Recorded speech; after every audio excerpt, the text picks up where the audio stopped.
In this video, we'll talk about a few new things. This is for our next class. And the new topics are factors. What are the factors? Then what is the factor theorem? Then dividing polynomials. How do we divide the polynomials? These three things is the target for the next class. And this is not needed because this is homework review and I think we finished it. This is another question that is in the plan to discuss. Can the graph of a polynomial function have no y-intercept? Can it have no x-intercepts? Explain. So think about it. What can be the answer? If I directly tell you the answer, maybe you will not think. There is some interesting analysis about it. I will talk about it in the class. Okay, think about it. Is it possible that polynomial function graph, some polynomial function graph will not have any y-intercept? Or is it possible that it will not have any x-intercept? Alright, think about it. Then what are the factors? Let's begin from here because these are the, what is the factor? Factors is, let's say if I have some small number or smaller number, let's say I have a number 6. Let's say I have a number 6. So 6 we can write in two different ways, right? One is 3, another is 2. I mean, not two different ways. 3 into 2 equal to 6. So we can write it this way also. So this 3 and this 2 will be the factors of this number 6. So factors means the numbers by which we can divide the original number, and if we multiply them, we get back the number from where we started. So this example is 105. So 105 we can actually write it this way, 3, 5, 7, and then so the factors are this simply. Similarly, for some polynomial function, this is x cubed 5x squared minus plus twice x minus 8. This is the function, but for this function, if this is the factor, if you, we can write it in terms of factor, multiple of factors also. Let's say this into this into this. If we multiply all these three, then we get this. Then these will be the factors of this polynomial, this one. Okay, we will talk about that. So my point is, if we have this, which comes from this, all these three terms, like I can write here some other things also, x plus 1, let's say x plus 1, then x minus 3, something else, then I multiply, then I get a new term. Then for that new term, this form will be the factors of that polynomial function. And if, say for example, x cubed plus 5x squared plus 5x squared plus twice x minus 8, as you know, here x plus 2 is the factor, and if it is a factor, then you can divide it evenly. I mean, answer will come, there will be no remainder. Okay, without any remainder, your answer will come perfect.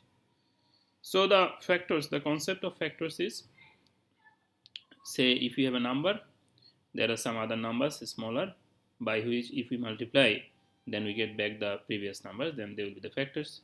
Factors are possible for the polynomial function as well. Factor theorem tells us, let's say x cubed 5x squared plus twice x minus 8. For this, we know that this x plus 2, x minus 1 and x plus 4, they are the factors because we multiplied them and we found it. So these must be the factors of this. So if these are the factors of this, then you see here x plus 2, x minus 1, this kind of term. That means if x plus 2 is the factor, then you see this number plus 2. If I put this number back in the question, negative of this is plus, so if I put minus 2 in the question, then the answer will be 0. Here it is, I mean, you know already the real 0, how do we find the real 0? The value of x. If I put x equals to minus 2, then it becomes 0. Similarly, here also, see, if I put, this is minus 1, so if I put plus 1, then this function will become 0. And similarly, suppose you do not know it, suppose you do not see it, just you have this, but you know that for some reason x minus 1, or it is given in some question, x minus 1 is the factor of this, then prove it.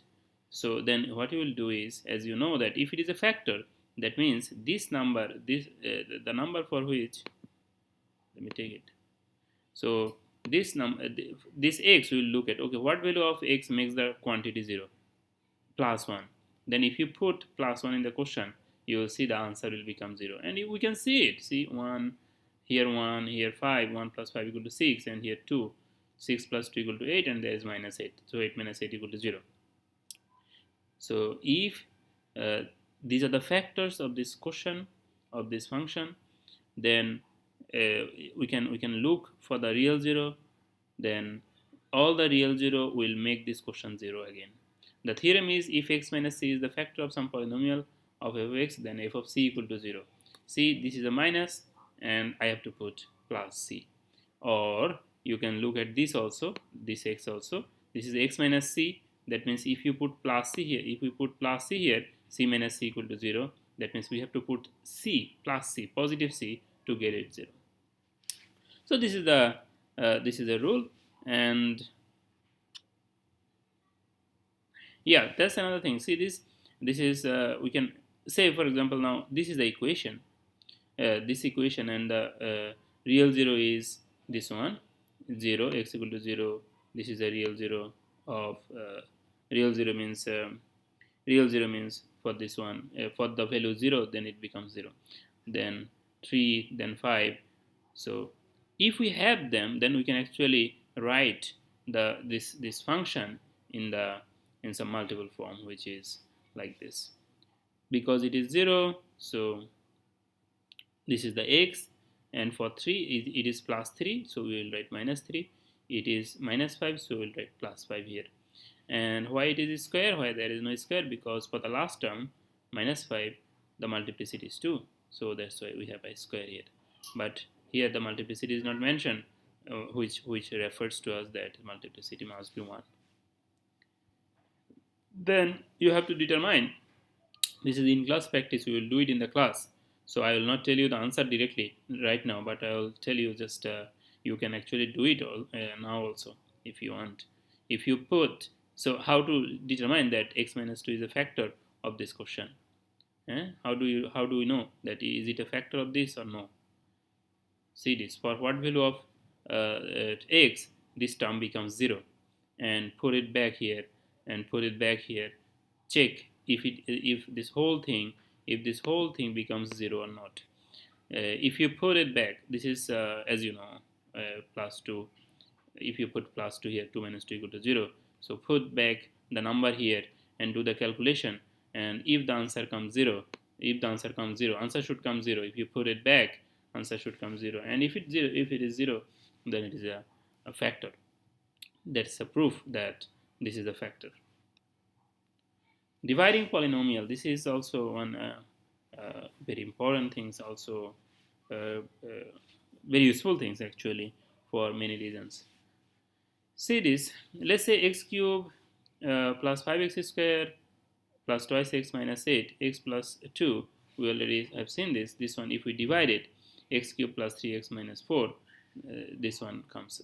Like, how do we divide it? See this. First of all, we have to divide it. So let's write it here. Let's write it here. Then we have to divide it by x plus 2, because x plus 2 is the denominator here. So x plus 2 divided by. Now see, the rule is we have to look at the first term, highest maximum power term, and just only the x term, not the 2. If you look at the 2, then it will start messing up. So see, we have here x cube, and here we have only x. So what extra thing we need with this x to get the x cube? We need x square, right? We need x square. If I have x square, then if I multiply with x, then it becomes x cube. That's why we will write the x square, because x square is short here to make x cube. So x square. But once you figure out x square is the value here, then you have to multiply x square with the both term. With the both term, we have to multiply. See, x square into x equal to x cube, x square into twice 2 equal to 2x square.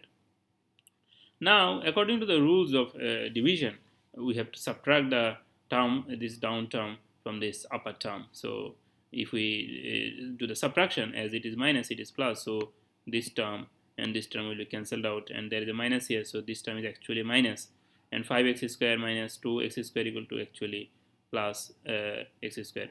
This term is actually minus because there is a minus here outside, so this term is actually minus. Okay. Minus, actually minus means after putting this minus, if you remove the bracket, then it will be minus. So 5 minus 2 equal to 3, and x square common, we have to put it back here. Then the other term, just we have written it here, they are not doing anything, just we have putting it back here. Now see, what is it? 3x square, and we have only x here. So what extra thing we need with this x to get 3x square? We need another 3x. See, 3x into x equal to 3x square. That's why we have written here 3x. So 3x into, now if you multiply it, then we get this 3x into x plus 2 equals to x plus 3x. This 3x into this x plus 2 equal to this. Then again similarly we have to do the subtraction. After subtraction we have only minus 4x. Why it is minus? Because this value, this sign here is minus, and when you remove the bracket, then its sign is minus actually. Then minus 8x minus 8, this 8 will again directly come down. Then and now we have to now match minus 4x. We already have x, so we have to match minus 4x. How do we match it?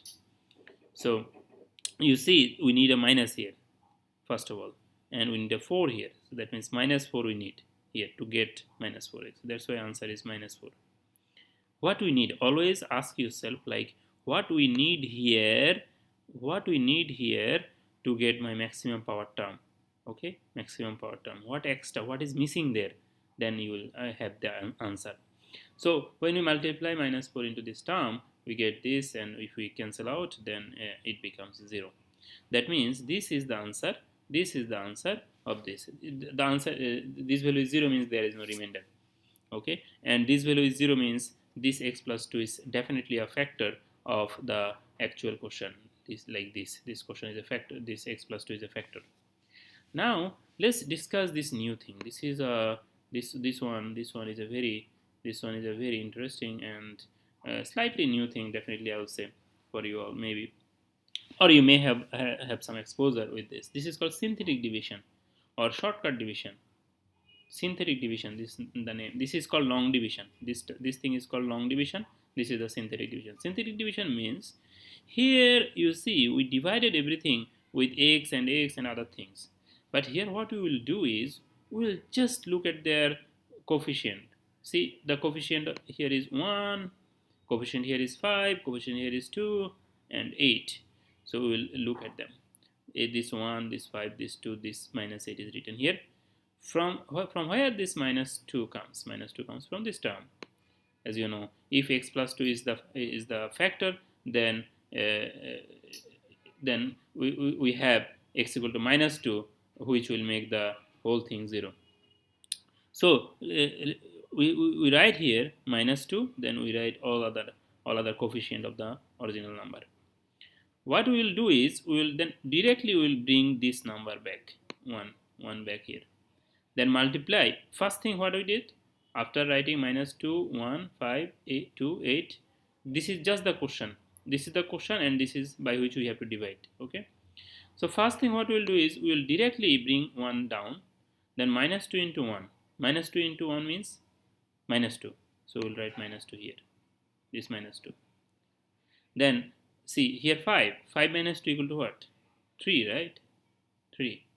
Then we will again multiply with this minus 2. Minus 2 into 3 equal to minus 6. This is the minus 6. Then there is 2 here. So 2 minus 6. 2 minus 6 equal to minus 4. And again this minus 4 into this minus 2 equal to minus plus. Then 2 into 4 equals to 8. And then this is minus 8. This is plus 8 equal to 0.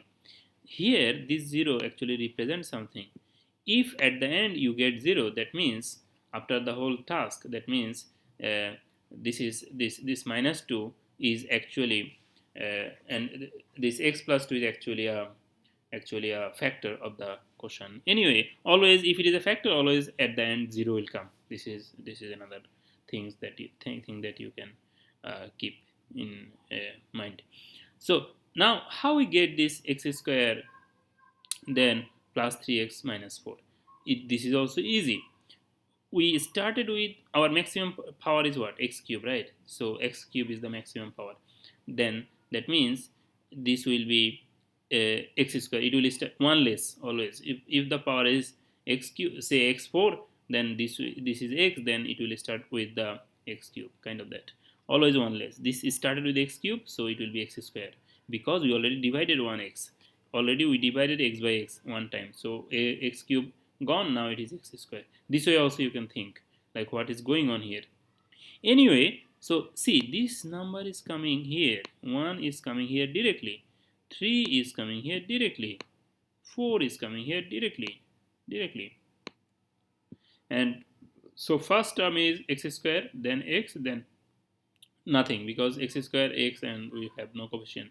X means x to the power 1, and here actually x to the power 0, x to the power 0 means 1. Anyway, this is the long division, this is the synthetic division. And one thing you should notice, you should be careful about synthetic division.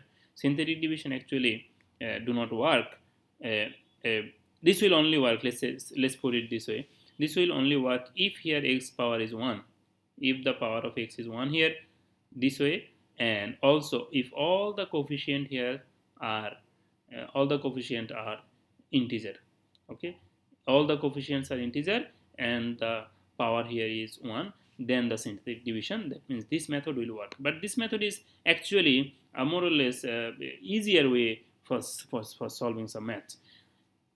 Just to make everything clear, just keep in mind this process is difficult, but this process is the legendary thing. You have to, at some point, if you continue with maths, at some point you have to learn this. This is the main thing. This is actual. This is a shortcut thing. Like to get some quick answer, sometimes we use the synthetic division, but long division is the real thing. And definitely, if you ask me, sir, which one you prefer, I will say definitely this one, because this has some limitation. That's why. Anyway, so we have some new division, which you will try to do in the class. We will do this maths in class. Definitely we will do it in the long division, and if you want, I can show you in the class by synthetic division also. That's the end of this class, and actually I have in the same slide I have the class 5 lectures also. About the class 5 I will make another video, because or else the video will be too long. Alright, thank you very much. I hope it works. Bye bye.